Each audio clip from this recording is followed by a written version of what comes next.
Welcome all.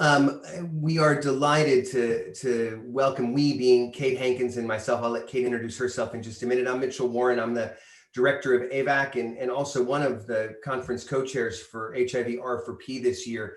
And while we wish we were welcoming you in person in Cape Town, as was our plan, like everything else, we have gone virtual, and we will talk a lot about the logistics of what's going to happen over the next several weeks in a bit, but want to make sure we focus on our primary task at hand, having Dr. Fauci with us today. So I'm just delighted to welcome you all, and I'll let Kate introduce herself. Yeah, it's great to be with you again. This is such a big event in my life as the Journalist Fellows. I'm at the Amsterdam Institute for Global Health and Development, but I'm also a professor at McGill and co-chair of Canada's COVID-19 Immunity Task Force. So we see you're coming from all over the world. This is great. And some of you have been here before. We would like it when you ask a question, put your questions in the Q&A or your comments, that you indicate who you are and your media outlet. Maybe right even now, you can start populating that with who you are and where you come from, and is this your first time? So we have with us, we've allowed in as observers, the rapporteurs for the conference. And we have two, I think I say it right, the BECACC journalists who are part of the partners for the conference itself. And so we welcome them as well. I think that's about all. You can indicate in the Q&A what your question is, or you can say you would like to ask Dr. Fauci a question directly, and we'll be able to let you speak. So Mitchell, over to you to introduce Dr. Tony Fauci. Possibly both the easiest job in the world and the hardest. It is pretty clear, I think, sitting here in January 2021, that Tony Fauci needs no introduction anywhere. But I will just say how grateful we all are, Kate and I, and HIV Research for Prevention Conference, Dr. Fauci, that you've found some time to meet with this group, as you have done pretty much for every one of the R4P and previously vaccine and microbicide conferences, because no matter what else is going on with other pathogens, other pandemics, we all know you as a remarkable, compassionate leader in the HIV response from the very beginning. And while we have an amazing lineup over the next several weeks to help journalists from all over the world get insights into where we are with HIV research right now, there is no one that anyone can imagine who can provide the context, the history, and perhaps most importantly, the future of what HIV looks like than you can. And one couldn't list all the awards, even in the last couple of months. I will just say, because we have a number of colleagues from South Africa, very excited to know just last December, you and Slim Karim together got the Maddox Prize. And that's an important one amongst all the distinctions you have, because it was an award about being a science communicator. And while I know you trained as a scientist, as a doctor, we know you as one of the most remarkable communicators. And so we're delighted to turn this floor over to you, virtual floor. So wish we were able to be in person in Cape Town, but we'll make it work here. And just so everyone knows, we will have about, I think, about 20, 25 minutes of presentation, then some time for questions.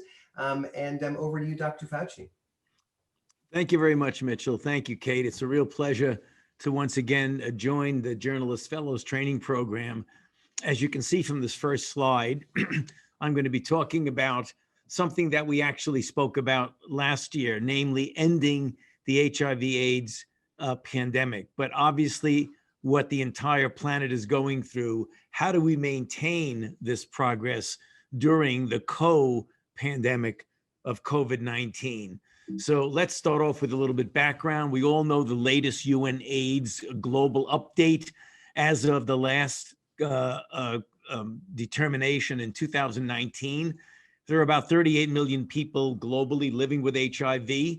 And again, the terrible numbers that we tend to, I wouldn't say forget, but we get numbed to, that we have 1.7 million new infections each year and almost 700,000 deaths. And since the start of the pandemic, when you want to compare it historically with others, there have been about 76 million people who had been infected, and of those, about 33 million deaths.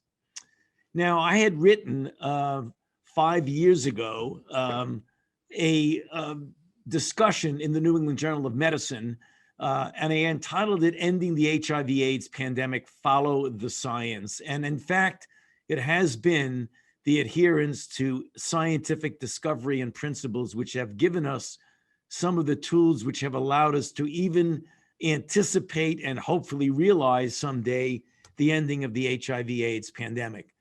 If you look at, as of yesterday, the number of HIV-related papers in PubMed are about 375,000.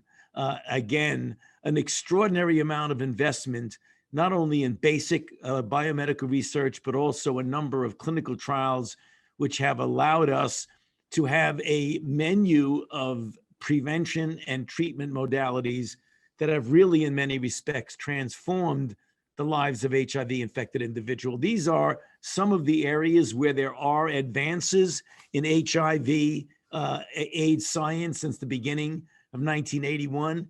We don't have time today to go over each and every one of them, but one that absolutely deserves specific attention is the breathtaking advances that have made in treatment. I have shown this slide dozens and dozens of times that I've presented before the IAS because it really brings me back literally to the first months of my experience in the summer and fall of 1981, when we first began admitting patients to the NIH Clinical Center, where they presented only after the realization of advanced disease, and the median time of survival was anywhere between 8 and 15 months. Fast forward the extraordinary advances in the development of now FDA and other regulatory agency approved antiretroviral drugs, which, as you see from the right-hand part of the slide, we have a number of them in single tablet regimens, have completely transformed the lives of individuals who are living with HIV from the 1 to 2 year median survival that I mentioned on a previous slide to today. If a 20-some-year-old person newly infected comes into a clinic and is given appropriate antiretroviral therapy, you can predict that that person would live an additional 53 years. Moving on to prevention, what you see here is a number of what we call combination HIV prevention modalities, again, which have played a major role in the transformation of the prevention of HIV infection. Now, obviously, I don't have time to go into all of the things that you're very familiar with, which is PrEP, but treatment as prevention, et cetera, et cetera. One of the things in prevention that is clearly remains a challenge, even after somewhat of a disappointing failure in one of our phase 3 trials, is the commitment which Carl Diefenbach and I articulated in the Journal of the IAS, which we published this past summer, that the search for the HIV vaccine will continue with even an increased effort and commitment. Now, you know, in the United States, and this can be applicable in some respects to the rest of the world, we put a plan last year of ending the HIV/AIDS epidemic. And really, it was based on the optimization of the HIV treatment and prevention toolkit, as shown on the left-hand part of the slide, together with the continual development of new and improved tools, because even though we have extraordinary tools, we always can do better. And in fact, we are doing better. And I'm going to mention a few of those in a bit. When one talks about how we're going to get to the end game of ending the epidemic in the United States and then ultimately throughout the world, is to fill in the implementation gaps in addressing the pandemic. And they're shown here on the slide with regard to testing, treatment, retention and care, viral suppression, prevention and harm reduction, things that we generally don't think of that are clearly related to ending the epidemic, namely food and housing security, and of course, the ever-present problem of stigma. Now let's pivot, because in the middle of what looks like a successful campaign in the sense of getting started and doing well with so many of the interventions that I mentioned, along comes a historic pandemic, the likes of which we've never seen in 102 years. Early on, virtually a year ago and 2 weeks, my colleagues and I wrote a viewpoint in JAMA, which we entitled Coronavirus Infections More Than the Common Cold. And the reason I wrote it, because I wasn't trying to be facetious with the title, but I wanted to impress upon the readers of the viewpoint that we've had considerable experience over decades with coronaviruses. And in fact, 15 to 30% of all the common colds are caused by coronavirus. We had SARS in 2002, MERS in 2012, the first two pandemic coronaviruses. And now here, what we're living through is the third pandemic, which was recognized in January of 2020. It is of note that I'm giving this talk here now on January 12th, so that it was a year and 3 days ago that we had the first recognition of this new virus. The disease it caused is called COVID-19, which stands for Coronavirus Disease 2019, because the first clinical cases were recognized in Wuhan in December of 2019, but likely were occurring a month or more before they were first recognized or at least made public. The virus is now referred to as SARS-CoV-2 because of its phylogenetic proximity to the original SARS, which has now assumed the name SARS-CoV-1. If you look at as of yesterday, this has been an extraordinary, terrible experience we've gone through, with 90 million cases globally and almost 2 million deaths. The United States, as a very rich and large country, has been hit harder than any other country in the world, with more than 22 million cases and about 375,000 deaths. If you look at the slope of the curves in the United States, we had the big surge dominated by the northeastern part of the country in the early spring, shown on the left-hand part of the slide.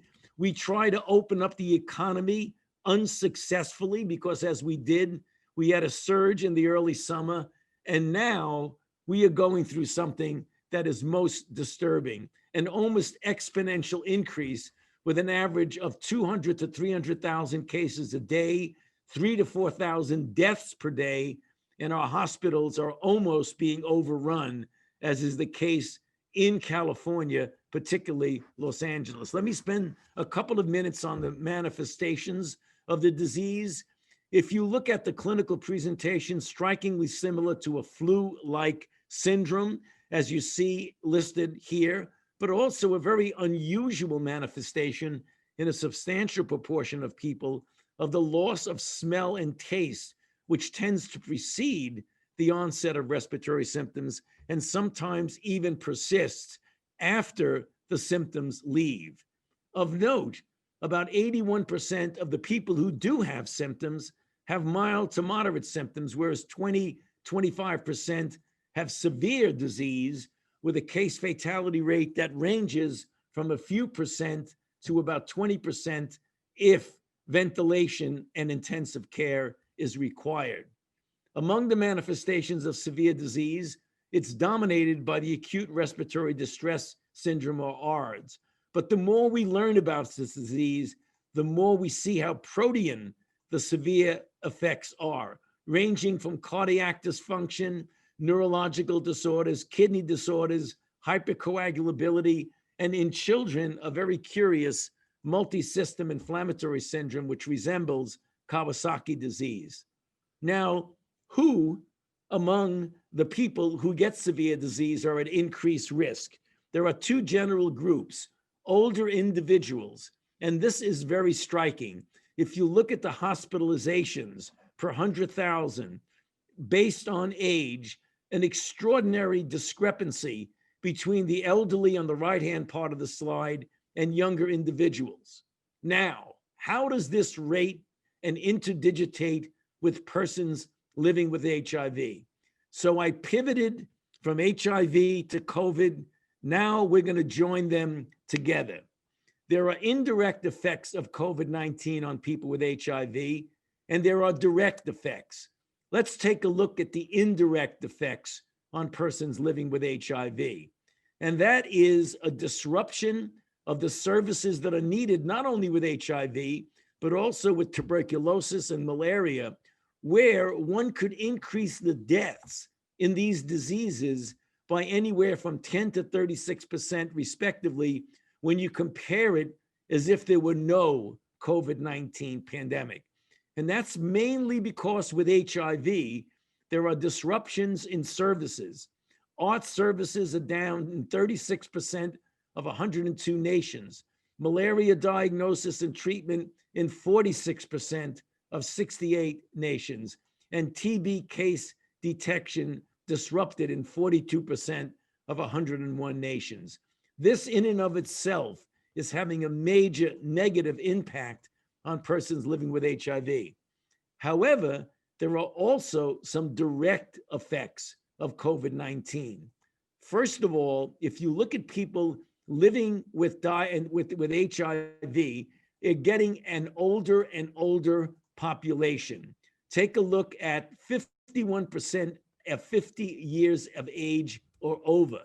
Now, we all know and have discussed that HIV leads physiologically to premature aging. And we know from the slide I showed you a moment ago that aging itself is a risk factor for severe disease. And when you look at the premature aging, it's associated with the comorbidities that are associated with that particular demographic group. There's another area where HIV and COVID interdigitate, because we know if you look at who's at risk for severe illness, besides elderly, are people at any age with underlying medical conditions, shown here on this slide.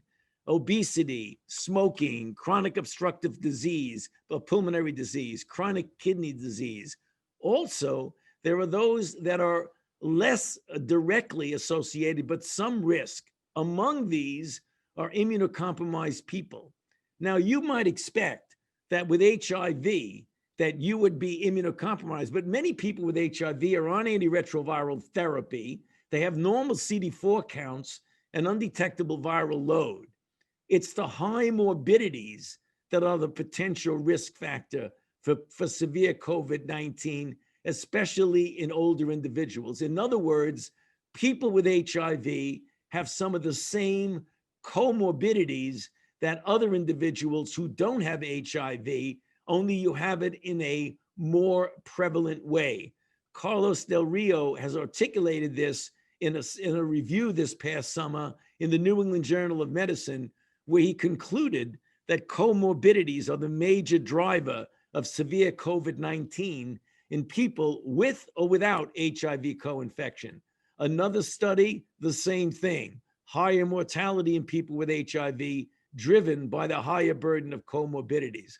Another interesting interdigitation between the two. We know that there's a major disparity among minorities, particularly brown and Black people, who have a higher risk of infection and a higher risk of serious outcome. Take a look at this striking slide. These are the rate of hospitalizations per 100,000, comparing minorities on the top of the slide with white non-Hispanics. So if you compare Blacks, 598 per 100,000 compared to 198 per 100,000 of whites. Take a look at the disparity with HIV in individuals who are minorities. 13% of all the US population is African American, yet 43% of all new diagnoses are among African Americans. 60% of these are men who have sex with men, and 75% of these are young individuals.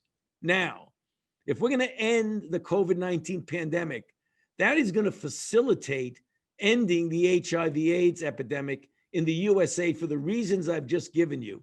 And that means optimizing the COVID-19 treatment and prevention toolkit. So very rapidly, let me buzz through these.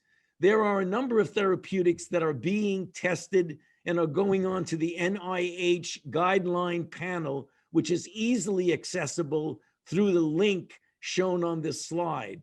And what it does is that we have therapies for advanced disease, such as dexamethasone for people in the hospital on ventilators, and a number of emergency use authorization, for example, for the Lilly and Regeneron monoclonal antibodies for convalescent plasma. FDA has already approved remdesivir. So although we don't have the exquisitely direct and specific antivirals that we have with HIV, we are now putting a major effort to do with COVID-19 what we did with HIV. And finally, vaccines, the big scientific success story with COVID-19. We've taken a strategic approach where we've actually either developed or assisted in the testing of 6 candidates shown on this slide, represented 3 platforms: mRNA, adenovectors, and recombinant proteins. Of these, 2 of them have already received FDA emergency use authorization. Very striking results of both the Pfizer and the Moderna, with 94 to 95% efficacy in preventing clinically detectable disease.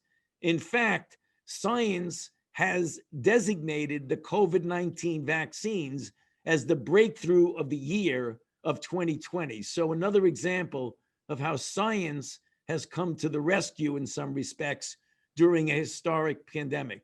Before closing, I want to just mention one thing.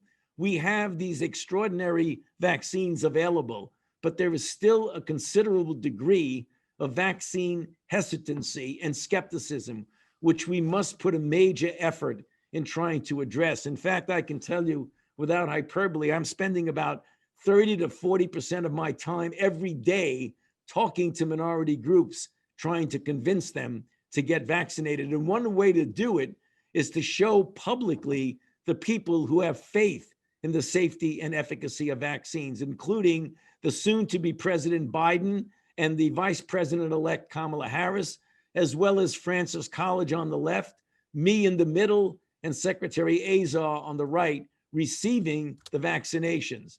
Again, before I close, remember, we're never going to be free of the threat of this until we get the overwhelming majority of the people vaccinated. I would say 70 to 85% to get herd immunity. In the meantime, we must continue to wear masks and to do the kind of public health measures that we have recommended. So I'll stop there and be happy to answer any questions for the remainder of the time. Thank you. Well, Dr. Fauci, thank you. That was absolutely terrific. What more can one say? And I'm glad you're hydrating, also very important. We have a lot of great questions that have come in the Q&A feature. Continue to put those in. Kate and I are going to do our best to call out on some of those. If you have a question you want to ask live, that would be great too. But I wonder, Tony, and to start in the spirit of interdigitation as you describe it, we had a great question from Ronald Musoke in Uganda.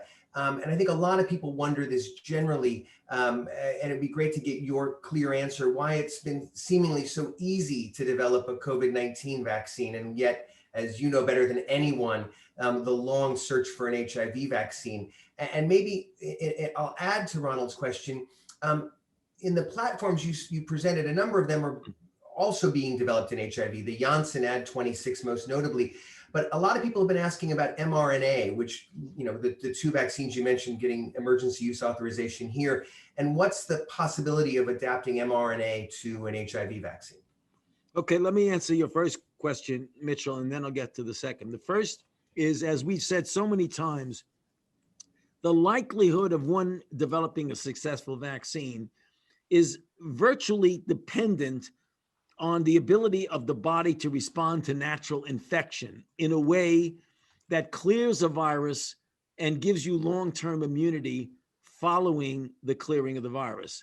That's the reason why we have successful vaccines against smallpox, polio, measles, because even though it causes morbidity and mortality, at the end of the day, the body clears the virus. So it already tells you it has the immunological capability of doing it. As we all sadly know, that's not the case with HIV. There are essentially no spontaneous clearing of the virus. There are elite controllers and long-term progressors, but there are not people that eliminate the virus. So we've got to do better than natural infection.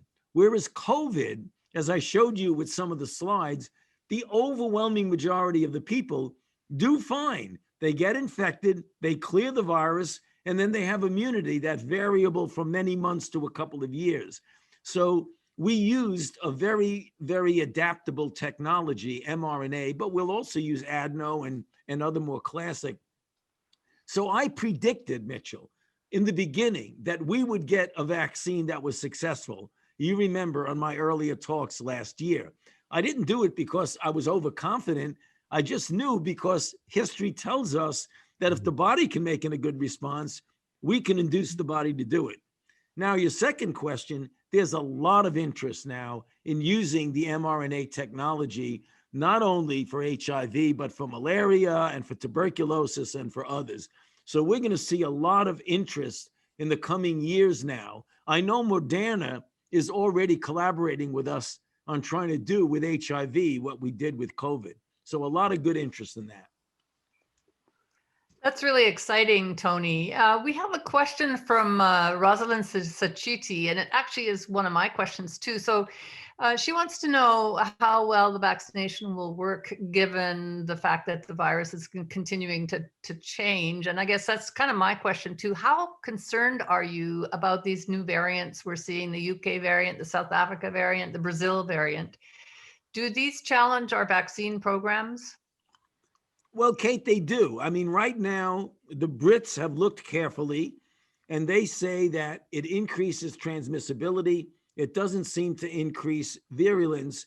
And thus far, it doesn't seem to have a negative impact on the protection afforded by the currently available vaccines. However, despite that, we are following this really, really carefully because it is conceivable that with another mutation or two, it will negatively impact the vaccine effectiveness.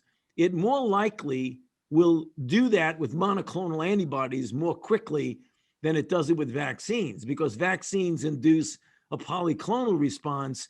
And if one of the monoclonal antibodies unluckily happens to be binding to the epitope that mutated, then you're in a lot of trouble. So we're more concerned. Now, this International AIDS Society meeting would normally have been held in South Africa. Having said that, we're more concerned about the South African mutation because that's a little bit more complicated. And I think if there is going to be interference with monoclonal antibodies and or vaccine, it likely will occur more readily with the South African mutant than with the UK mutant. Thanks. Mitchell, over to you. So we're going to turn this over, and I'm happy to open up the line. If you do have a question you want to ask live, just in your Q&A feature, please tell us, and the technicians can unmute you. But I wonder, just, this question early on a year ago, you and certainly colleagues at the Vaccine Research Center talked about the investments in HIV vaccine research that really helped accelerate COVID vaccine development. And we had a question from Gerhard Gallagher and asking if there are elements now that you think there'll be payback. Are there elements of the COVID research enterprise that might help us do HIV research differently, faster? And you're obviously in the best position to. No, actually, it relates to the question that Kate just asked, namely the structural biological approach that we have been taking with Peter Kwan and with John Muscola and others in the Vaccine Research Center, where you get the right conformation. When we were working on the HIV envelope, you had to have the right trimer conformation to be able to induce or bind to broadly neutralizing antibodies. That cryo-EM structural biological approach allowed Barney Graham to be able to get the spike protein stabilized by some mutations that he put into it in the pre-fusion conformation, which is incredibly more immunogenic than the post-fusion conformation. So it was really an interesting, everything that goes around comes around, because Barney was working with Peter Kwong, learning about the intricacies of cryo-EM structural biology, and he utilized that first in RSV, when he found that pre-fusion conformation is much more immunogenic than post. And he said, wow, let me try it with COVID. And to our great, I wouldn't say surprise because we anticipated it, but to our great gratification, we found it was exquisitely immunogenic and induced a really good neutralizing antibody response. So HIV research absolutely helped COVID-19. Now that we have a successful vaccine with mRNA, it's going to go back, and everything that goes around comes around. We're going to get, hopefully, more insight into HIV vaccines.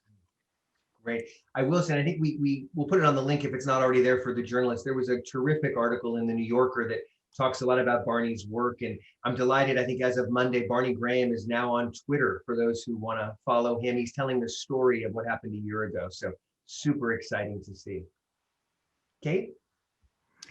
Yeah, so we have Gus Cairns from the UK who's asking a question, kind of more of a tricky question, but he's thinking about people who are in hostile climates, political climates, and he mentions Poland, but he's wondering, what's your advice on how best to persist in pushing for what needs to be done scientifically in a political hostile climate? It's kind of a charged questions for you.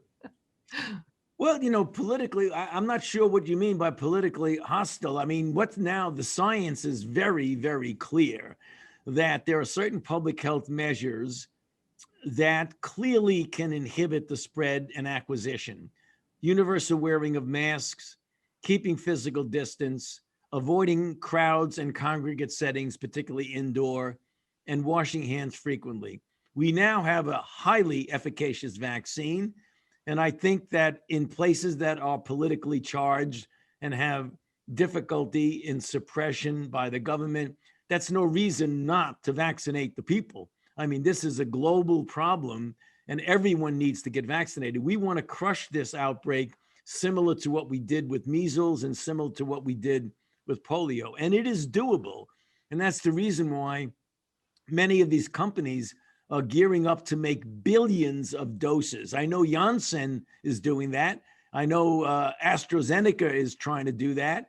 I know that Novavax is doing that, as is Moderna and Pfizer. So I think we're going to have enough vaccine within a year or two for the entire world, which would be wonderful. So that is reassuring, Tony, for sure. And it highlights a question that our mutual great friend, Dezan Dixon Diallo, in Atlanta, Georgia, and I can't emphasize Atlanta, Georgia enough right now, asks a really important question. You talked about how you're spending so much of your time trying to encourage in this country minority populations, Black and brown people, and organizations working with them to think about vaccines and trusting. And Dezan's asking, what is your most effective message in changing the hearts and minds of folks, regardless of country of residence, who pivot and accept and trust vaccines? Well, I think the first thing is you can't go at them in an accusatory way. Like, how can you be so stupid as to not? I mean, that gets nowhere. So you've got to say, what is the reason why you have skepticism and why you have hesitancy? And I have found, Mitchell, that it falls into two major groups that you can address. A, you developed this vaccine in less than a year. It's the world indoor record. It's faster by years than any other. You must have cut corners. That's going to involve safety.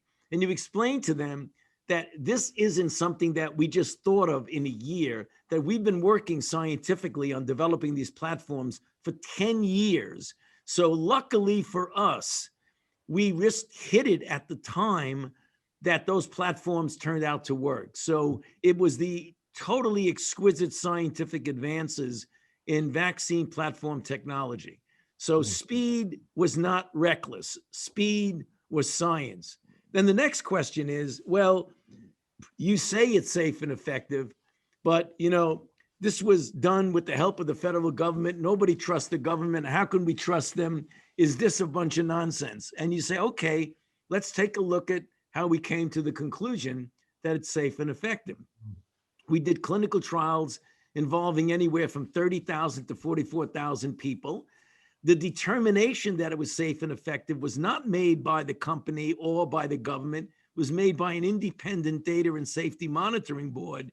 When we then presented it to the FDA, they consulted with their own advisory committee, And all of that was done in a transparent, independent way. I think when people understand that, they realize it isn't the federal government or the companies trying to push something through. It's actually science that's doing that. But you Yeah. got to take the time to explain that.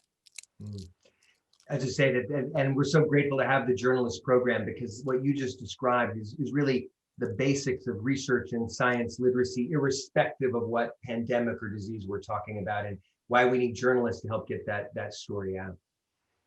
Okay. So we have an interesting question from Bruno Horta in Portugal, and he's asking about lockdowns. He's saying opinions range from health worries to economic ones. And there are side effects, the mental health side effects, excess mortality from other diseases, et cetera. So are they the best option? I'm actually sitting in a lockdown now, in the sense where I am, there's a curfew every night at 8 o'clock till 5 a.m. in the morning, trying to get a handle in Quebec on the epidemic. What is your perspective on lockdowns? You had a chart there where you showed where there was a lightening up of things, and then of course the virus decided to take advantage of that. Well, a lockdown is not a permanent solution.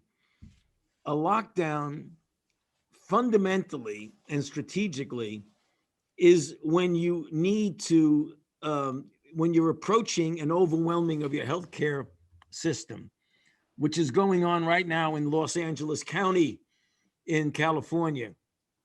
We hope to avoid complete lockdowns for several reasons. We're 1 year into this, and there's intensive COVID fatigue in the United States, as there are throughout the world. Also, it's devastating economically. If you're going to lock down, you've got to get the government to subsidize the restaurants, the bars, and all the things that are not, otherwise they're going to go out of business. You're going to crush the economy, which is the reason why it's so important in the United States to get that relief package of billions and billions and billions of dollars from the federal government. But what we hope to do, Kate, is avoid complete lockdown and just have a greater intensity of focusing on the public health measures that I mentioned.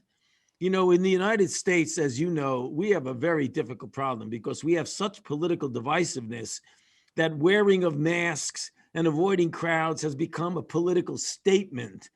You know, I mean, anybody that looks at what's going on in the United States and doesn't realize that we have a very divisive society has been asleep. Because, I mean, the horrible things that happened this past week are a manifestation of that. So you try to take the politics out of it and get people to uniformly adhere to public health measures. If they do that, I don't think you're going to need to lock down. Thanks. Really want to come back to one thing you said, both in that response, Tony, and earlier, a question that had come up that I think we're all grappling with, separate from the politicalization, the issue of mask wearing and vaccination. And in HIV speak, a comprehensive response. We need multiple approaches, and a lot of questions, including one from someone on the line here, about what we know about the current vaccines in terms of their preventing disease progression. We had these conversations in HIV, and what we do and don't know about those vaccines preventing transmission, and when we might know it, how we might know it, and what's that message that needs to get out. Well, it's very clear from the very definitive trials that this vaccine is highly 94 to 95% efficacious in preventing clinically recognizable disease, namely symptomatic disease, and it's almost 100% effective in preventing advanced disease. So it's a really, really good vaccine. What we don't know, but we will be able to find out, but it will require a lot of sequencing and a lot of testing of asymptomatic carriers.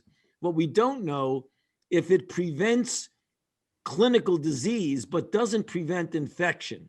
So in other words, if I get exposed, I'm going to get infected, but I'm not going to know it because I'm going to have no symptoms. Then you ask, well, if that's the case, will I then be able to transmit it to somebody else? And we don't know, because what we don't know is what the titer of virus is in that asymptomatic person. So if we study and compare the titer of virus in the nasopharynx of a vaccinated asymptomatic person with the titer of virus in the nasopharynx of an unvaccinated person, if you got multiple log differences there, you can assume that even though you get infected, it's less likely that you're going to transmit it. But we're not going to know that until months down the pike, when we follow these people over a year. Yeah, super helpful. I think such an important message to get out. I know we're Can short we on just time. ask one question? Okay. Can we ask one more question? I know time is starting to run out, but this is such a pertinent question for everybody on the call. And that is how intense it's been this past year for everybody, but particularly you. We've watched you handling all kinds of difficult situations. And we're just wondering, on a personal level, what really keeps you going? Can you inspire us and give us some tips so that we can keep going? You know what, Kate, it's the enormity of the problem. I mean, if you focus on what's at stake, it sort of is kind of an anesthetic against fatigue. I mean, if you gave in to fatigue and the fact that you barely sleep at night, you know, I can tell you without hyperbole, and I don't need anybody to feel sorry for me about it. It's just, you know, what I have to do. I haven't had a day off since January 20th, 2020. Literally in a year, I haven't had a day off. When I say a day off, I mean not a day off. Every single day, Saturday and Sunday, you know, 18 hours a day, because it's necessary. I'm not doing it because I want to be a hero. It's necessary. And when you focus on the problem, the enormity of it and what's at stake, the things that would normally get you discouraged and say, oh, I got to quit about this is terrible. You don't even consider that. No, you don't even consider that. So I have one thing that I still do that I did when you guys knew me pre-COVID. I still run every day, only I do it at night now. I used to do it in the middle of the day, but I have Zoom calls and meetings and White House stuff, you know, back to back from 6:30 in the morning till 7:30, 8 o'clock at night. But when I get home, I go with my wife for a long run around the neighborhood, followed by security. So physical exercise. You're saying that's one of the things that's keeping you going, is that physical exercise and building that into your schedule. Absolutely. Okay. Absolutely. And Tony, we do know you don't do it to be a hero, but I will point out my bobblehead of you. You're a hero to many, and we are grateful. Before I know you are off to your next in a minute, but obviously the HIVR4P conference is fundamentally about HIV. And there was a really important question actually back to Gus Carnes in the UK saying, even as we manage to contain COVID, as we hope we will, and you've laid out, I think, a really optimistic vision of that, HIV will be here for a long time, and we all know that.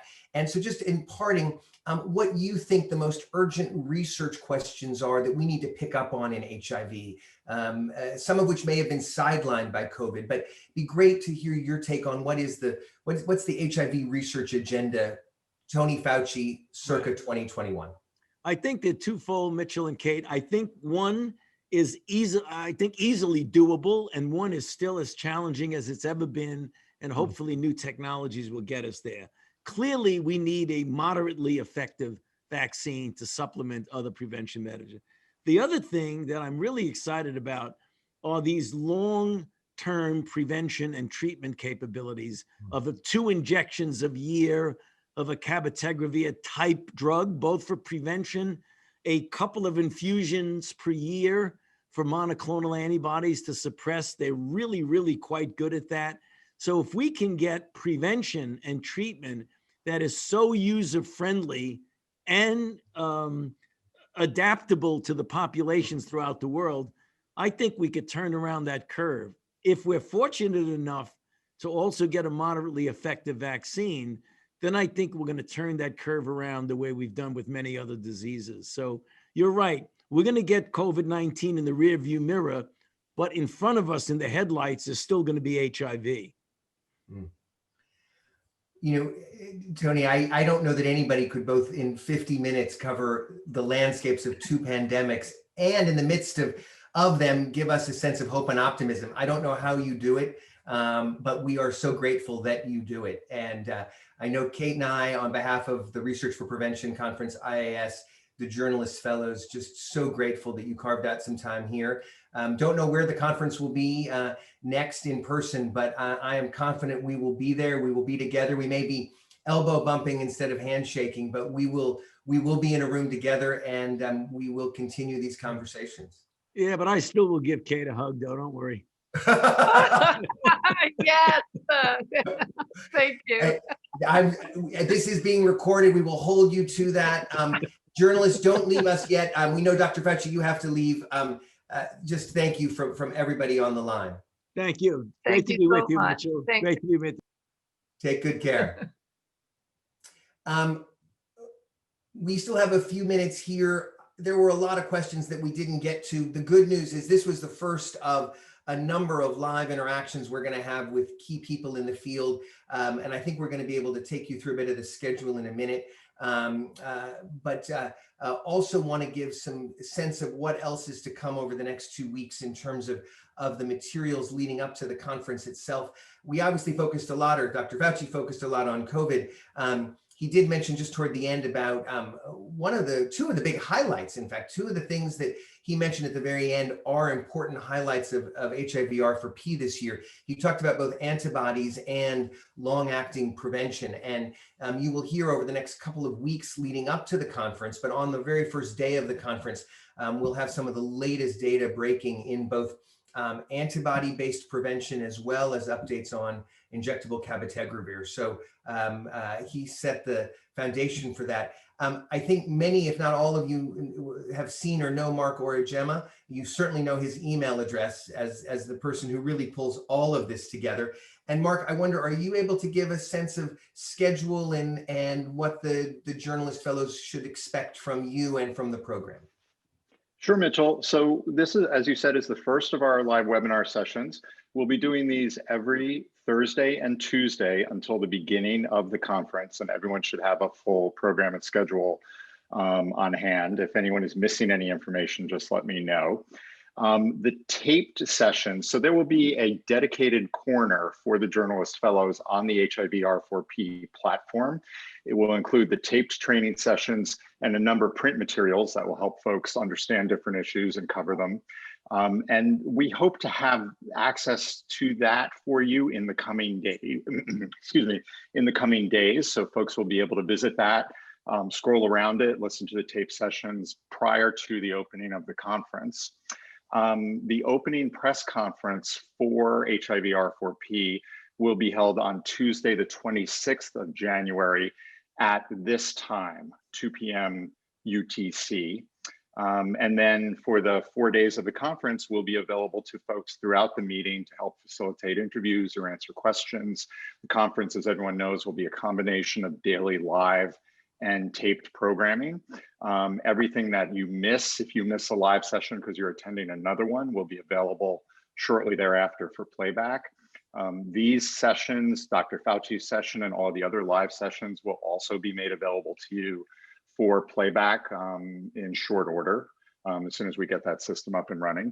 And Kay Marshall of AVAC and I are available to help you. You can always communicate with us through the WhatsApp group or directly through our emails. Great. Mark, a really important question did come actually for you. I think best place to answer it from Gus. Are these preliminary sessions reportable or are they off the record? I know we didn't say it up front, No, but really important. They are on the record. They are reportable. Please use the news and information that you get from any of these sessions to communicate with the world. We appreciate that. And also, folks, as you're filing stories related to these sessions or related to HIVR4P, if you're willing to share them on our WhatsApp group so that everyone else can see them, that's great. It's hugely helpful. And for us, in terms of collecting all of the media coverage from the meeting, it would be really helpful to have links to your stories. Great. We will also, recognizing that we didn't have Dr. Fauci for the full hour, we will, the other sessions, I think all are pretty well, we have the full hour, and we really are hopeful to get your voices heard. We did want to get through as much as we could, and so apologies, but we will be tracking all of these questions. For those that are uniquely answerable by Dr. Fauci, we will work with his team to try to get some of those answers. And some of these other questions, I think, will undoubtedly be quite relevant in some of the other sessions we have over the next couple of weeks. So we will definitely not lose those questions. So fear not if we didn't get to yours in today's call. Yeah, I would just emphasize that, Mitchell. I know that we were trying to get through a lot of questions today, and so most folks typed out their question, and that's great. If you'd like us to do it that way, we're happy to do that. But moving forward in these sessions, if you prefer to ask your question live, we have the capacity to do that. You can just type in, "I have a question." And as Mitchell said, we'll have a little more time flexibility, so we'll be able to hear your voices and interact with the different panelists in the sessions that are coming up. Yeah, and my apologies to Gus. I did see that he wanted to explain personally one of his questions, but we seem to have a lot of questions, so we had to really move fast. So sorry, Gus. Yeah, they come fast on the screen. Any other questions? And I think I don't know how, I think if you might have to say, unmute me, please. I don't know if you can unmute yourself. I don't know, but if anyone has anything, oh, Gus says that's okay. Thanks, Gus. Anyone want to add anything or ask any questions either content-wise or about the program? Maybe if we have a minute, I don't know if, and it may not work on this call. I don't know if people turn on their cameras. At some point, we'd love to get a photo of all the journalist fellows. It may not work in this platform this time. I don't know. I think we may only be seeing. We'd have to give them all permission all at the same time, maybe. We may need to do that for one of the next calls, because at some point we'd love to do that. We're not able to do that now, according to the tech folks. We will work on that somewhere in the next couple of weeks, because we'd love to show the full force of all of you. I believe, if you, Mark, have they received the roster of all of their colleagues who are in this program? Yes. Okay, so you know who each other are. I know there's the WhatsApp group, and as Mark said, please let him or Kay know if you need help tracking down a source, want to follow up on a particular topic, and we will go from there. As Mark said, our next session is on Thursday, and just to give you a sense, that is a roundtable with 4 of the leading researchers in the field, providing the latest in HIV research. And it really is a who's who. We have Glenda Gray, Sharon Hillier, Rafi Landovitz, and Niraza Mahodi, who are all 4 involved in a whole suite of studies that really are at the center of HIV prevention research. So same time on Thursday, and we look forward to seeing everybody then. Mark or Kate, any last words? No, thanks everyone for the outstanding turnout for this meeting. We really appreciate it. Kate? And it was such a great session. I feel reinvigorated having listened to Tony Fauci. He really is a leader to follow. We all needed that. Happy New Year. Congratulations all. And we really look forward to collaborating over the next several weeks as this conference unfolds. So thank you all. Stay safe, stay well, and we'll see you Thursday. Thanks, everyone. Bye, everybody.